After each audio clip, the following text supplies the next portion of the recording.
বিগত 16 বছরের আমলে আমরা দেখেছি যে সকল বাংলাদেশ রাষ্ট্রের সকল পর্যায়ে সকল ক্ষেত্রে যেভাবে দলীয়করণ করা হয়েছিল, একইভাবে এই সাংস্কৃতিক অঙ্গনেও ব্যাপক দলীয়করণ করা হয়, আওয়ামীকরণ করা হয় এবং মেধার ভিত্তিতে এবং ট্যালেন্টের ভিত্তিতে যারা আর্টিস্ট এবং শিল্পীরা রয়েছেন তাদেরকে মূল্যায়ন না করে দলীয় পরিচয় এবং দলীয় বিবেচনায় তাদেরকে বিভিন্নভাবে পুরস্কৃত করা হয়।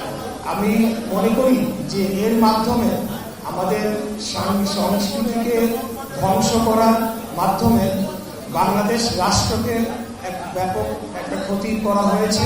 কারণ আমরা সকলেই জানি যে সাংস্কৃতিক অঙ্গনের মাধ্যমে, সংস্কৃতি চর্চার মাধ্যমে মেধার বিকাশ ঘটে এবং পরবর্তী প্রজন্ম বা যারা শিশুরা রয়েছে তারা আমাদের সমাজ ব্যবস্থা, বাংলাদেশের ইতিহাস, বাংলাদেশের সংস্কৃতি সম্পর্কে তারা জানতে পায় এই ইন্ডাস্ট্রির মাধ্যমে এবং বিভিন্নভাবে তাদেরকে মানুষ হিসেবে গড়ে তোলার জন্য এই সাংস্কৃতিক অঙ্গন অন্যতম ভূমিকা রাখে।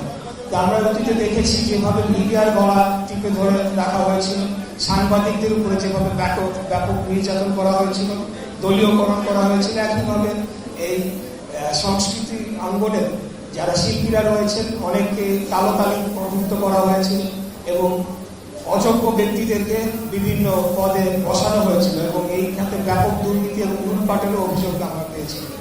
আমি আশা রাখি যে আজকে ফ্যাসিবাদ মুক্ত বাংলাদেশে আগামীতে আমরা যে রাষ্ট্রটি গড়তে চাচ্ছি সেখানে সাংস্কৃতিক অঙ্গনে কোনো ধরনের দলীয়করণের মাধ্যমে যে এটাকে ধ্বংসের মুখে ঠেলে দেওয়া সেটি একদিকে বন্ধ করা হবে, অপরদিকে সংস্কৃতিকে বা সাংস্কৃতিক অঙ্গনকে অপব্যবহার করে আমরা যেমন একটি উদাহরণ রয়েছে, একটা আর্টিস্টদের একটা গ্রুপ ছিল এবং জুলাই আগস্ট গণ অভ্যুত্থানে সেখানে আর্টিস্টরা সেখানে আলাপ আলোচনা করেছে আলো আসবে এবং সেখানে কি ভয়াবহ সব কনভারসেশন হয়েছে সেগুলো আমরা দেখেছি এবং তারা কিন্তু আওয়ামী লীগের যে মিথ্যা প্রোপাগান্ডার সেল হিসেবে ব্যবহৃত হয়েছে সাংস্কৃতিক আন্দোলনের মাধ্যমে। সেখানে মিথ্যা ইতিহাসকে প্রতিষ্ঠিত করার চেষ্টা করা হয়েছে, ইতিহাসকে বিকৃত করা হয়েছে, ৭১কে দলীয়করণ করে আওয়ামীকরণ করে তারা সেটাকে পকেটস্থ করেছিল। আবার যাদের মুক্তিযুদ্ধে অবদান ছিল সেটিকে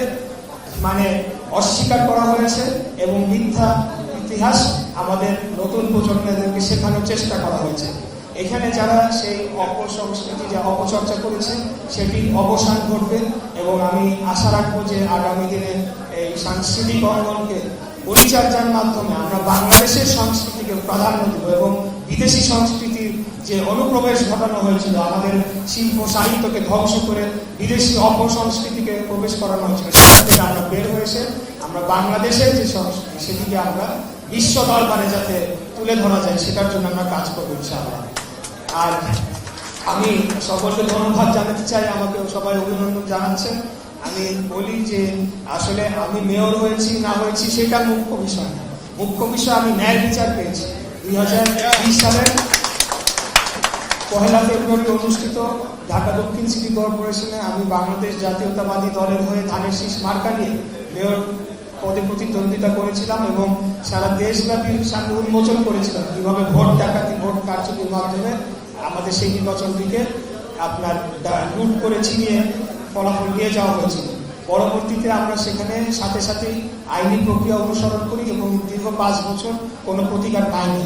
5ই আগস্টের পরে আমরা দীর্ঘ আইনি লড়াইয়ের পরে আজকে একটা রায় পেয়েছি এবং তার মাধ্যমে ন্যায় বিচার প্রতিষ্ঠার যে একটা ধারা সেটি শুরু যেটা হয়েছে সেটি অব্যাহত থাকবে এবং আমরা রাষ্ট্রের সকল পর্যায়ে আইনের শাসন প্রতিষ্ঠা করতে পারবো, এটাই মুখ্য বিষয়। এবং পরবর্তীতে আমি কি দায়িত্ব নিব কি নিব না সেটা আমার দলীয় সিদ্ধান্তের উপর নির্ভর করছে।